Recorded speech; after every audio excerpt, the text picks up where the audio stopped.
யாராவது நல்லா ஆட்சி நடத்தட்டும். அனுபவம் எல்லாருமே பள்ளிக்கூடம் சேர்க்கும்போது அனுபவத்தோடு போகிறோம். 5வது ஸ்கூலில் சேர்க்குறோம். டீச்சர் சொல்லிக் கொடுக்குறாங்க அனுபவத்தை. அது மாதிரி அரசியல்வாதிங்க பேக்ரவுண்ட் வந்து சொல்லிக் கொடுப்பாங்க. இப்போ ஸ்டாலின் மட்டும் அப்பா பின்னாடி இருந்து தான் வந்தார். அவர் நேராக வந்து அரசியலில் குதிக்கலையா.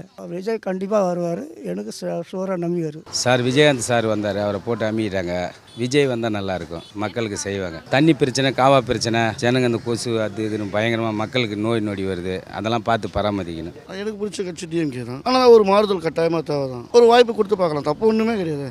நான் மாறுதல் ஒரு மாற்றம் தானே ஒரு மாறுதலை கொண்டு வரோம். அதனால் தாராளமாக தரலாம், தப்பே கிடையாது. எந்த கட்சி வந்தாலும் சரி, ஏடிஎம்கே வந்தாலும் அதான் பண்ணுறாங்க, டிஎம்கே வந்தாலும் அதான் பண்ணுறாங்க. ரோடு தான் எங்களுக்கு ரொம்ப ப்ராப்ளம். விஜய்க்கு ஒரு நல்ல சந்தர்ப்பம் இருக்குது. விஜய் இந்த இவர் திருமாவளவன் இந்த மாதிரி, அப்புறம் நம்ம பாட்டாளி மக்கள் கட்சி கூட கூட்டணி சேர்த்துச்சுன்னா கொஞ்சம் நல்லா வரும் அப்படின்னு நினைக்கிறேன். அந்த பதவிக்குன்னு வந்துட்டாலே ஆட்டோமேட்டிக்காக தகுதி வந்துடும். பதவி தகுதி எல்லாம் ஈஸியாக வரும். கொள்ளையடிக்கிறது எப்படின்னு எல்லாம் சொல்லியாக கொடுக்குறாங்க, அவன் சொல்லிட்டான்ல.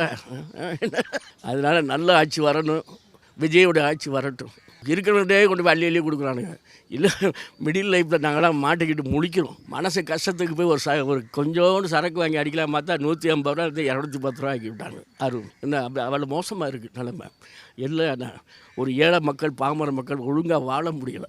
அதுக்கெல்லாம் ஒரு மாற்றம் வரணும். கண்டிப்பாக விஜய் வரணும் என்னுடைய ஆசை.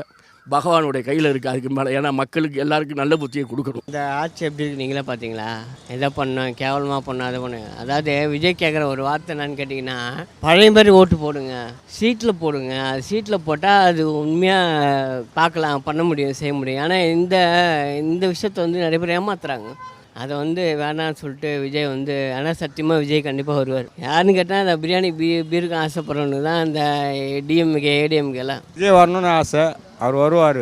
சம்பாதிக்கணும்னு ஆசைப்பட்டிருந்தா சினிப்பில்லை எவ்வளோ வேணா கோடிக்கணக்கில் விட்டால் சொத்து இல்லை, இதுவும் இல்லை, எல்லாமே இருக்குது. இருந்த இருக்கிறான்னா மக்களுக்கோசம் செய்யணும்னு ஒரு ஆர்வம் இருக்கிறதுனால தான் அவர் இறங்குறாரு. அதனால் வந்து கண்டிப்பாக அவர் வரணும்னு எனக்கு ஒரு ஆசை. விஜய் தான் சுச்சுவேஷன் மாறினா கொஞ்சம் நல்லாயிருக்கும். எதுவுமே சொல்ல முடியல. தண்ணி வசதி நிறைய இல்லை, கரண்ட் அடிக்கடி கட் பண்ணுறாங்க, இளைஞர்களுக்கு வேலை வாய்ப்பு அவ்வளோ கொடுக்கறது இல்லை. விஜய் கட்சி தான் வரணும்னு எதிர்பார்க்குறோம். டாஸ்மாக் தான் 24 வருஷம் இருக்குது, அவ்வளோ அமைச்சு எதுவுமே இல்லை. எதிர்பார்க்குறோம் மாற்றத்தை. மாறி வந்தால் நல்ல மக்களுக்கு என்ன செய்கிறாங்கன்னு தெரியும். விஜய் வந்து வெளியே தான் எல்லாம் நல்லா பண்ணுறாரு. இந்த தொழில் எதுவும் பண்ணலை. அவர் வெளியூரில் தான் அவர் நல்லா எல்லாமே செய்கிறாரு. அவர் இந்த ஊரில் செஞ்சால் மாற்றம் கிடைக்கும். எல்லாம் நிறைய தான் இருக்குது.